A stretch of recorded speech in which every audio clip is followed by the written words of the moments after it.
Fala, nação atleticana, tudo bem com vocês? O meu nome é Luiz, sejam bem-vindos ao canal Palavra do Atleticano. E no vídeo dessa quinta-feira a gente vai falar sobre o início de trabalho do técnico colombiano Juan Carlos Osorio no Atlético Paranaense e as preocupações da torcida rubro-negra depois dos dois últimos resultados negativos. Então fiquem comigo que logo depois da vinheta a gente volta para falar tudo sobre esse assunto.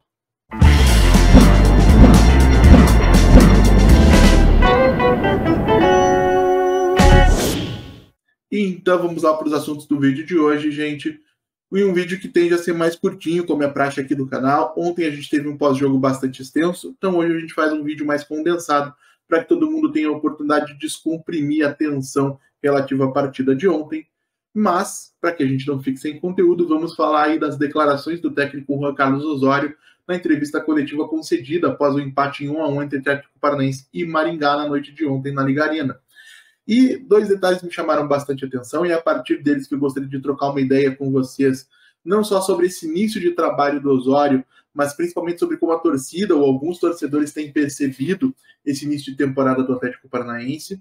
E para começar, vamos falar sobre o que declarou o Osorio, duas coisas que eu acho bastante positivas. Primeiro, o Osorio reconheceu o primeiro tempo muito ruim da equipe. Isso é uma coisa importante, a meu ver, e eu já falei isso aqui em outros momentos, quando o técnico tem a transparência de chegar em uma sala de imprensa e analisar de fato o jogo, porque isso passa para nós, torcedores atleticanos, a segurança de que a comissão técnica está observando aquilo que acontece dentro de campo e trabalhando para corrigir os defeitos que surgem. E além desse reconhecimento de um primeiro tempo muito ruim, o Osorio destacou a necessidade da equipe de continuar trabalhando. Isso é alguma coisa que vai muito na linha daquilo que foi dito no pós-jogo de ontem. Por outro lado, nas redes sociais já começam a surgir, ou inclusive a se acumular, torcedores bastante frustrados com esses dois empates aí contra Azures e Maringá, e que começaram a criticar de maneira bastante veemente muitos jogadores, ou pelo menos vários jogadores do elenco. Eu não sou ninguém para dizer para um torcedor atleticano como torcer, mas eu estou aqui para debater sobre futebol com vocês, e dentro desse contexto eu vou tentar fornecer uma perspectiva diferente para que a gente possa entender todo esse processo de transformação que o Furacão tem passado desde a chegada do Osorio.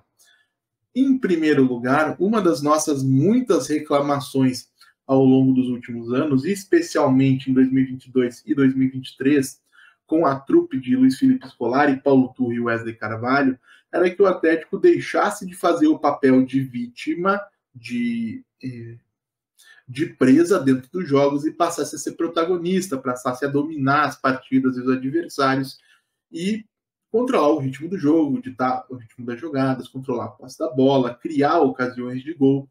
Mas para que a gente possa sair de um extremo caracterizado pela presença, por exemplo, do Luiz Felipe Scolari, um futebol extremamente defensivo, muito físico, marcação individual, lançamentos longos, cruzamentos, bolas paradas, para um time que constrói com a bola no pé e cria situações interessantes, domina os seus adversários, é uma caminhada longa, gente, não é alguma coisa que possa ser feita em um passe de mágica, e muito menos no intervalo aí de 19 dias que existe entre o início da pré-temporada do Atlético e o dia de hoje, quinta-feira, dia 25 de janeiro. O Atlético se reapresentou no dia 6. Então a gente precisa ter um pouquinho de paciência, porque a transformação exige tempo, e isso vem para atender um desejo da torcida de muito tempo, de muitos anos. Além disso, a gente precisa entender que, independentemente dessa transformação, todo o trabalho de treinador tem um tempo para florescer, para aparecer e para se consolidar. Essas oscilações que a gente viu nas primeiras rodadas, e especialmente, lógico, contra Azures e contra Maringá, elas são naturais e são esperadas, especialmente num contexto onde a comissão técnica não trabalhou nem um mês com esses jogadores ainda, e que dentro desse nem um mês a gente já tem 3 partidas, o Atlético que vai seguir jogando meio de semana e final de semana, tendo pouco tempo para treinar. Então não é nenhum mistério que a equipe não esteja absorvendo as ideias do comando técnico de maneira acelerada, porque o ritmo da competição não permite isso, e é natural que seja assim. E isso significa o quê? Por que a gente está tão chateado? É por 2 empates no Campeonato Paranaense, o mesmo Campeonato Paranaense que o Atlético venceu de maneira invicta em 2023 e que não serviu nem de consolo quando o time foi eliminado de maneira precoce das Copas e não alcançou a vaga na Libertadores da América de 2024 via Brasileirão por jogar um mau futebol, um campeonato que mal serve de alento para o torcedor. Então, especialmente considerando que na primeira fase do Campeonato Paranaense classificam 8 de 12, que é uma coisa assim completamente inacreditável em termos de formato de competição, mas é assim que funciona, não vejo motivo para preocupação pelo fato de 2 simples empates, tá? O Atlético se classificando em oitavo é tão favorito quanto se classificando em primeiro, especialmente se a gente considerar a má fase que também é vivida pelos principais concorrentes do Furacão. Então, 2 resultados que não significam absolutamente nada e que não devem servir para que se crie uma crise onde não existe. Deixa eu só desligar um alarme aqui rapidinho.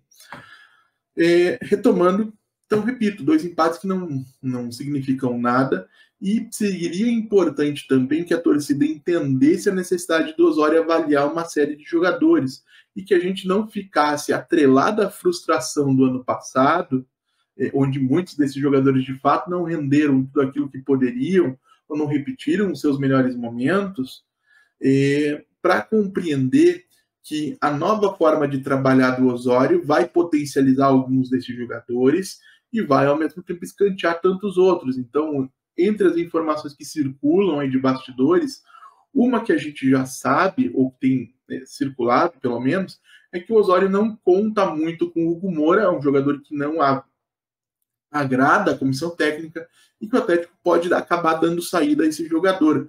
E com outros jogadores será da mesma maneira, mas isso só é possível porque eles têm sido observados nos treinos e nos jogos, e isso tudo faz parte de um processo de construção de uma ideia de jogo e de um Atlético que se pretende não somente um competidor, não somente uma equipe competitiva, mas um time que domine e que agrade o seu torcedor. Então, se a gente pediu tanto isso ao longo dos últimos anos, eu pediria para quem me acompanha que tenha a paciência necessária para esperar que isso aconteça, porque não será do dia para a noite.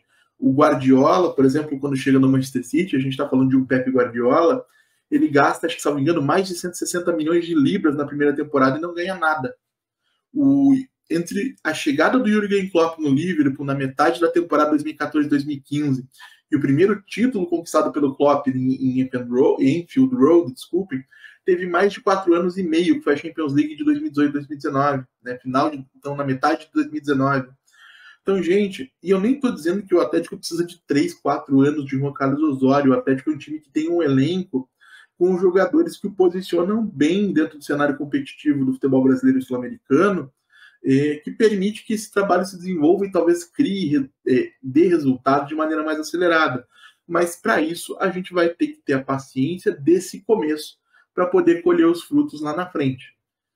E vocês, gente, o que acham de tudo isso que eu acabei de dizer para vocês? Acho que era uma mensagem que era importante trazer, e aí com alguns exemplos. Então, trouxe mais uma vez esse pedido de calma, como eu fiz depois do último jogo.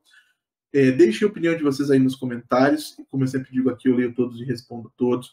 E se você chegou até aqui, aí assim, agora eu vou pedir que você deixe seu like, se inscreva no canal, acione o sininho para receber notificações, compartilhe o conteúdo em redes sociais. A gente volta a falar de Atlético Paranaense amanhã aqui no canal Palavra do Atleticano. Muito obrigado mais uma vez pela atenção de todos e até a próxima.